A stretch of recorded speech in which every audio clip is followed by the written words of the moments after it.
This next storyteller, I asked him before the show. He had an answer. Or it seemed like it was ready to go. I said to him, I gave him the question, what's blue to you and why? And he said, NYPD blue. Please welcome Steve Osborne.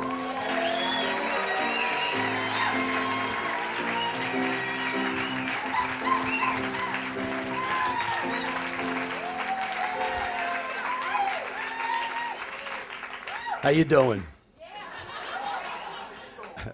My name's Steve Osborne. I was a New York City cop for 20 years. Now, everybody likes to think, that you had a tough day at the office, you got a tough job, you had a stressful day. But a tough day at the office for a cop is a little bit different. I had just gotten promoted to sergeant, and they sent me to this busy precinct, and I was working late tours. Now, late tours is like midnight to 8 in the morning. And most precincts, the late tours is like the busiest with crime, and has the least amount of cops. So I'm always busy, I'm always shorthanded, and I'm always running around. So this night starts out like every other night. We get a robbery, assault, a dispute, the regular stuff, no big deal. About an hour into it, I'm starting to get hungry. So I tell my driver, I says, pull over, I need something to eat. So I grab a coffee and a bagel. I sit down in the car, I'm just getting ready to take a sip of my coffee, and we get a job, shots fired on 12th Street. No big deal, most of the times it's bullshit, people just like to call it in.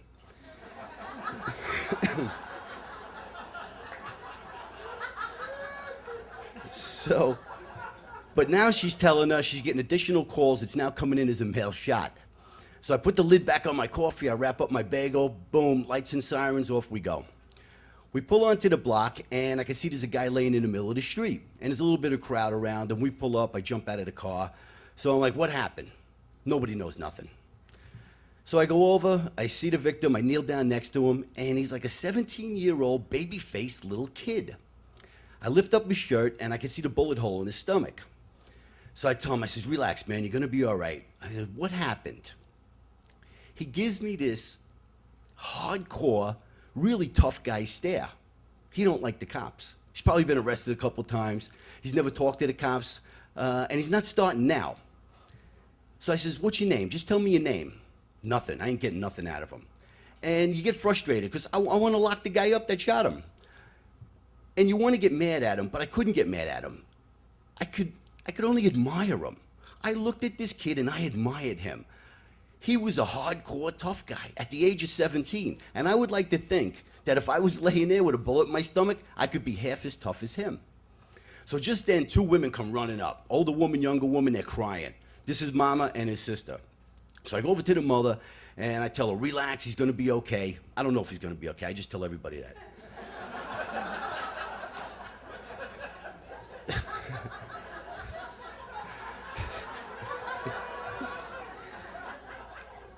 So I take out my pad and pen, and I says, what's his name? And she looks at me and she goes, what name did he tell you? It's like impossible to do police work. Even the victim's mother won't help. So as I'm talking to her, I see this look on her face. Her eyes like open up, and she's got this shocked look on her face. And I turn around, and standing behind me, out of nowhere, came this woman. And she's standing behind me, and she's in her nightgown. Now this is the middle of the night. And she's standing in the street in her nightgown. She had a white nightgown on from her neck down to her ankles, and she's covered in blood. She must have been stabbed 20, 30 times. I don't know how many times, but she's covered in blood from head to toe. So I tell her, relax, you're gonna be okay.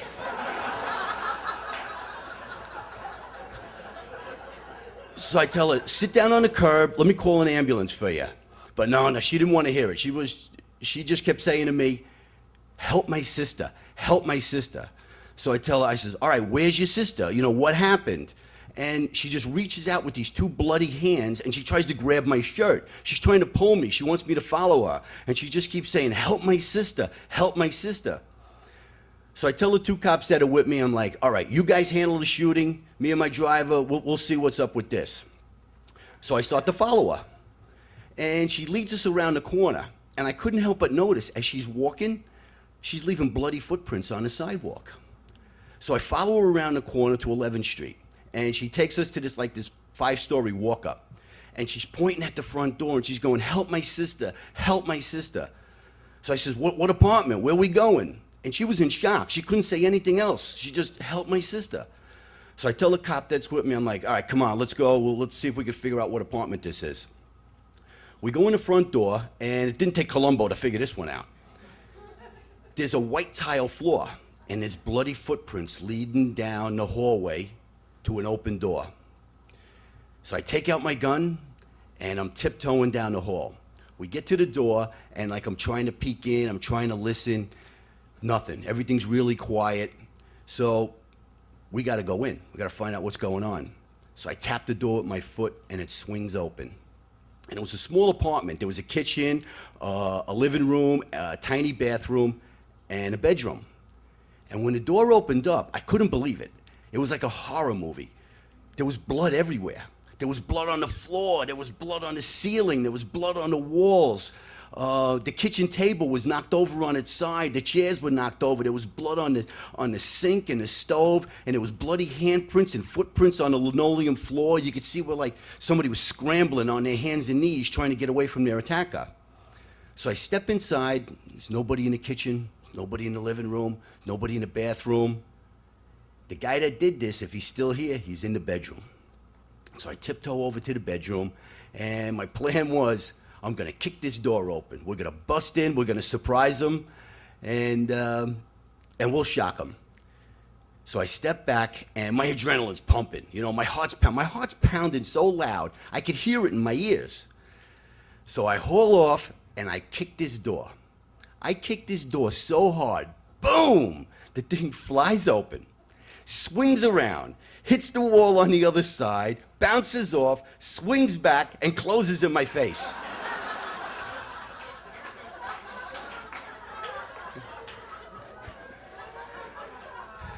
It's funny now.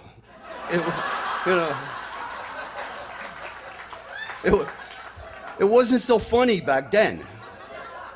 So I'm standing there with my gun out, and I'm staring at this closed door. So I'm like, all right, the hell with it. You know, we lost the element of surprise.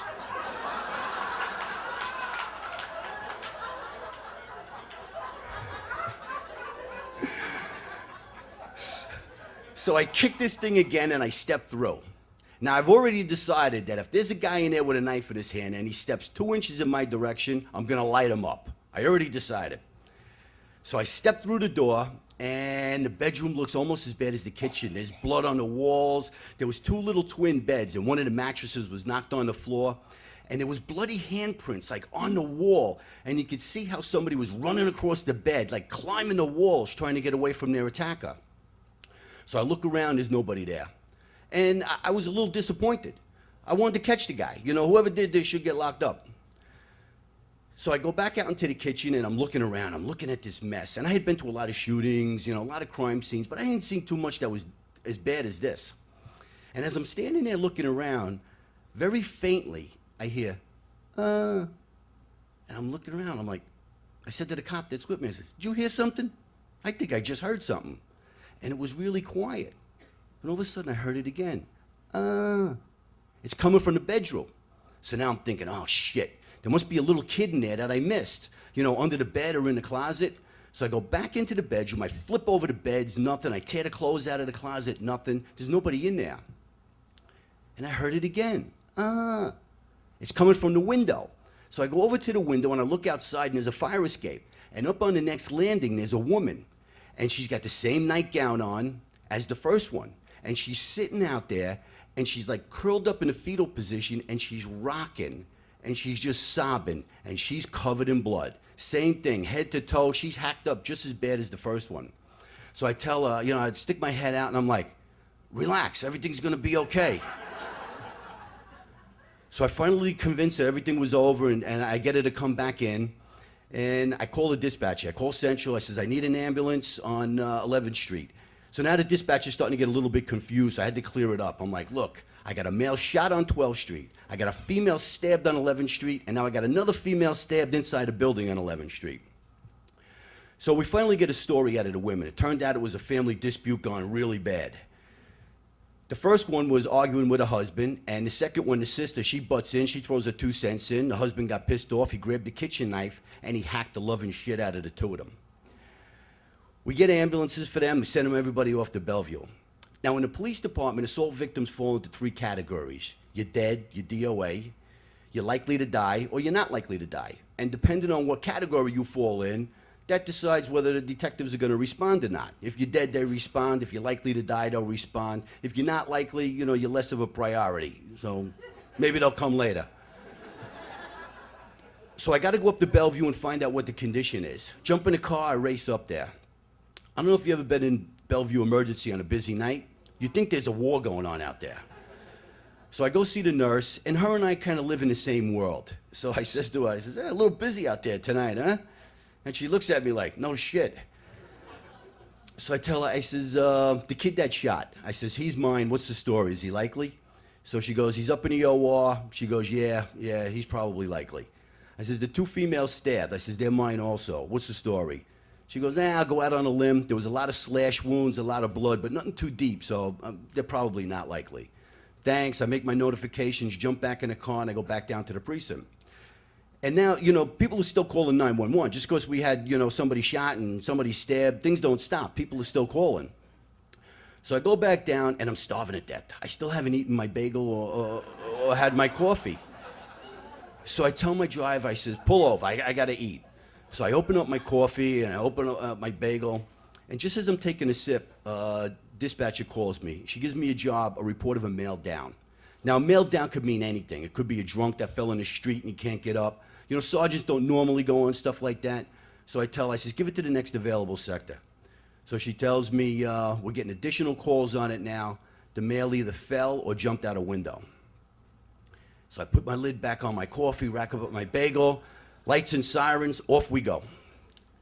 We pull up to the scene, and there's a guy laying on the sidewalk, and there's a little crowd around him. I jump out. Anybody see anything? No, nobody saw nothing. And I go and I kneel down next to him. He's a male white, about 24, 25 years old. And as soon as I look at him, I realize this guy's in bad shape.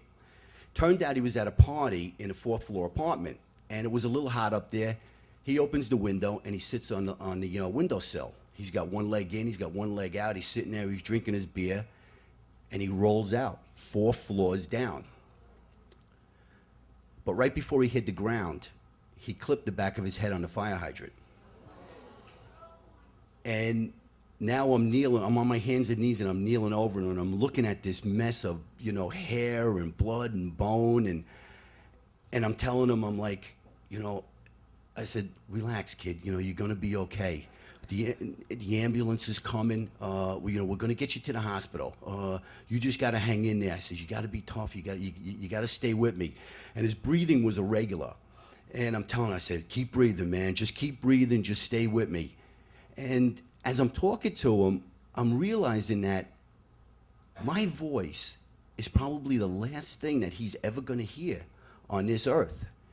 And I don't know if you ever knelt over somebody in the middle of the street who's dying, and you're talking to them and you're trying to comfort them. It's something that you never forget. Even if you want to forget it, it stays with you. You can't forget it. EMS pulls up, we put him in the back of the ambulance, and off the belly goes. I take care of what I got to do there, and I jump back in the car, and we head up to the hospital to find out the condition on him. I walk in, I see the same nurse from before. I'm like, hey, a little busy, huh? So I tell her, the kid out the window, he's mine. What's the story? So she just points to the trauma room down the hall. So I go down there, and I see him on the table, and there's a team working on him. There's a couple doctors and nurses. And I've seen this a whole bunch of times, and I could just tell. The sense of urgency is gone. They're just kind of like going through the motions, finishing up what they got to do. And I look at the doctor, and I give him one of these, what's the story? And the doctor tells me, nah, he's dead. So I get the doctor's name and the time of death, all the stuff that we need for the paperwork, and I go back out to the car. And I just want to take like 2 minutes to myself. I've been running around all night long. I just want 2 minutes to clear my head and just think. And I take my coffee, and I'm sipping my cold coffee, and I'm eating my stale bagel. And I look down, and I notice that there's blood on my shoes. And I don't know whose blood. It could have been any of them. I don't know who. But at that moment, I just had this thought. It just dawned on me. I felt nothing. Zero, nothing. I had no feelings. I had no emotion. I was kind of like numb inside. And it's not that I'm a cold, heartless person. I'm not. I'm a nice guy. You know, I do a very difficult and dangerous job. But I realize, drama. But I realized that years ago I had learned how to turn off my feelings, how to shut it down, how to close myself down. And you might think that's bad, but it's a good thing. Because in my line of work, that's what you got to do to survive. Because if you don't, you'll end up drinking yourself to death or putting a bullet in your head. So the next time you're at work and you have one of those crazy days and you're pulling your hair out and, you know, the world's crashing down around you, just think about that cop out on patrol and the busy day that he might be having. Thank you very much.